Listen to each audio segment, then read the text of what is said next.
मनसेच्या शिवाजी पार्कवरील प्रदर्शनामध्ये संजय राऊत यांनी उपस्थिती लावलेली आहे। संजय राऊत यांच्या सोबत मनसे नेते संदीप देशपांडे देखील या ठिकाणी उपस्थित आहेत। मराठी भाषा निमित्तानं मनसेनं शिवाजी पार्कवरती पुस्तक प्रदर्शन भरवलेलं आहे आणि या प्रदर्शनाला ठाकरेंच्या शिवसेनेचे खासदार संजय राऊत यांनी उपस्थिती लावलेली आहे। प्रदर्शनामध्ये संजय राऊतांच्या उपस्थितीनं पुन्हा एकदा मनसे आणि ठाकरेंची शिवसेना यांच्यातील मनोमिलनाच्या चर्चांना उधाण आलेलं आहे। ठाकरेंच्या शिवसेनेचे खासदार संजय राऊत हे वारंवार राज ठाकरे आणि मनसेवरती टीका करताना पाहायला मिळतात, मात्र आज याच मनसेच्या या कार्यक्रमामध्ये संजय राऊत यांनी उपस्थिती लावलेली आहे। आज खरं तर भव्य पुस्तक प्रदर्शनाने बघतो तर आपण संजय राऊत सर इकडे आलेले आहेत। पुस्तक प्रदर्शन आहे आणि संजय राऊत सर इकडे आले आहेत। एकंदर पाहायला गेलं तर महत्त्वाचं हेच आहे की पुस्तकांसाठी संजय राऊत सर इकडे आलेले आहेत आणि खऱ्या अर्थानं आपण बघतो तर मनसेची ही लोक इकडे आहेत आणि खऱ्या अर्थानं खूप महत्त्वाची ही आहे की ज्याला आपण महाराष्ट्र संस्कृती म्हणतोय ती महाराष्ट्र संस्कृती सुद्धा इकडे पाहायला मिळत आहे। कुठे ना कुठे पुस्तकांसाठी भव्य पुस्तक प्रदर्शन होतं जे महाराष्ट्र नवनिर्माण सेनेने केलं होतं, त्यासाठी आता संजय राऊत देखील इकडे आलेले आहेत आणि हे प्रकर्षण आपण बघतोय तर हे खरं तर मराठी भाषा दिनानिमित्तानं हे पुस्तक प्रदर्शन पाहायला मिळत आहे आणि तेच चित्र आता इकडे महाराष्ट्राच्या एका वेगळ्या राजकारणाचं आणि छान राजकारणाचं खरं तर पाहायला मिळत आहे, जिकडे संजय राऊत इथं आता मनसेच्या या भव्य पुस्तक प्रदर्शनाला आले आहेत। खऱ्या अर्थानं आपण बघितलं गेलं तर खूप महत्त्वाची ही गोष्ट आहे की संजय राऊतांचं इकडे येणं जरी ही खूप मोठं नजरेत हे आणणार असतं तरीही इथे ते आलेले आहेत। संदीप सर माझ्यासोबत आहे। संदीप सर, संजय राऊत सर इकडे आलेले आहेत, खरं तर मनसेच्या कार्यक्रमात आलेले पण महाराष्ट्राच्या राजकारणाचं वेगळं चित्र पाहायला मिळतंय, काय सांगायला पाहिजे? नाही, याच्यात राजकारण म्हणून बघितलं नाही पाहिजे। पुस्तक प्रदर्शन आहे, मराठी पुस्तकांचं एवढं मोठं प्रदर्शन मला असं वाटतं मुंबईत प्रथमच होत आहे आणि ज्यांचं मराठी भाषेवर प्रेम आहे ते नक्की येणार सगळेजण आणि खऱ्या अर्थानं हे चित्र महाराष्ट्र दिसलं पाहिजे। आपले स्टॉल टाकणं ही मोठी गोष्ट आहे। पुस्तकाला जे पुस्तक असतं ना त्याला राजकीय पक्ष नसतो। मराठी पुस्तक आहे, मराठी माणसानं पुस्तक विकत घेऊनच वाचायला हवं, तर हा व्यवसाय जो आहे आपला तो टिकून राहील। कोविड काळानंतर मराठी वृत्तपत्र, मराठी ग्रंथ प्रकाशन हे अडचणीत सापडलेले व्यवसाय आहेत आणि अशा प्रकारच्या उपक्रमामुळे प्रकाशन व्यवसायाला, मराठी लेखकांना नक्कीच चांगले दिवस येतील। मी स्वतः जिथे अशा प्रकारचं ग्रंथ प्रदर्शन असतं तिथे आवर्जून भेट देतो आणि खूप सुंदर आहे। मला हवी असलेली सर्व पुस्तकं एकाच मांडवाखाली मिळाली आणि त्याबद्दल मी आयोजकांना धन्यवाद देतो।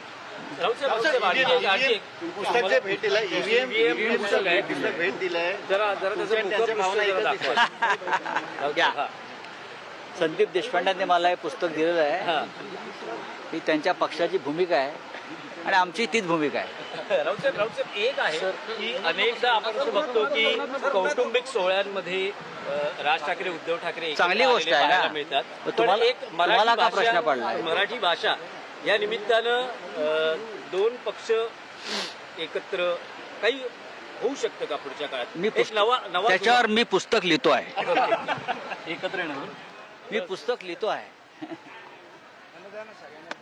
चला चला।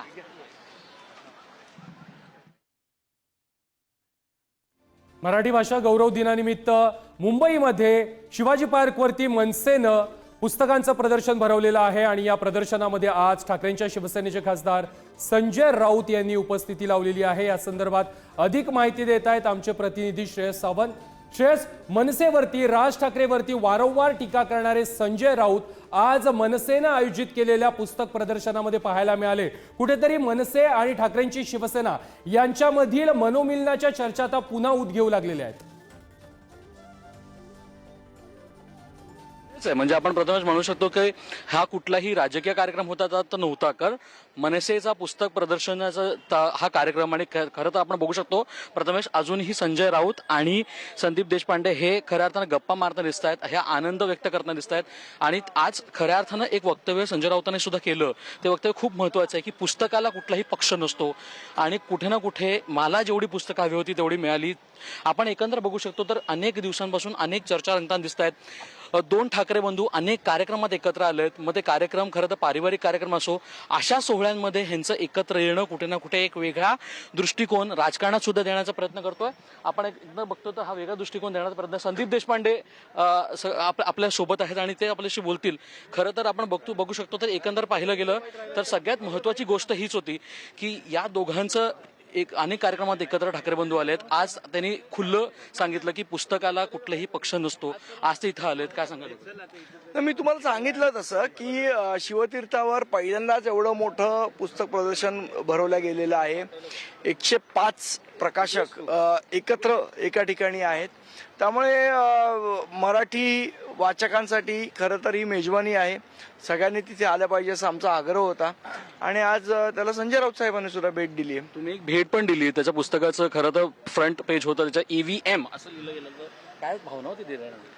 नाही, मला असं वाटतं EVM वर बरीच चर्चा होते. तर नेमकं काय, मीही वाचलेलं नाही ते पुस्तक, मला बघितलं तर मी त्यांना ते पुस्तक भेट दिलं. मीही वाचीन, बघू त्याच्यामध्ये काय EVM बद्दल काय म्हटलंय काय नाही ते वाचावं लागेल. जेव्हा पण गोष्टी येतात ते दोन ठाकरे बंधू एकत्र येणार का? मराठी भाषेसाठी आज ते इथे आले, अनेक कार्यक्रमासाठी ते एकत्र येताना दिसत आहेत. संजय राऊत जाता एक वाक्य म्हटले की ह्याचं पुस्तक मी लिहितोय. कसं काय या गोष्टीकडे बघताय?